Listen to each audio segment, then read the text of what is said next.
кои имаат месечен приход помал од просечната нето минимална плата, но и за постдипломците. Обезбедивме над 12% поистоки плати за наставниот кадар и стручниот персонал во основните и средните училишта. 14% повеќе плати на професорите на факултетите.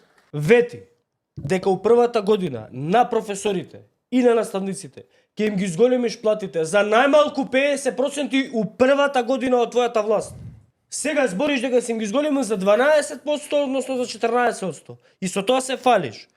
Ама има луѓе кои што знаат да ти кажат, например, као што немаше тука, дека 12, тоа е 14% зголемување не е ништо освен порамнување на платите со трошоците. Не е зголемување.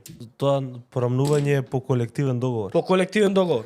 Не си ги зголемил платите, а вети дека за една година за најмалку 50% ќе си им ги зголемил платите. Ова нели година дена помина. Платите не се зголемени за 50%, туку за 12 до 14%, тоест имаш порамнување само на зголемување согласно колективен договор, трошоци растат, мораш ти е законска обврска ти да ги зголемиш.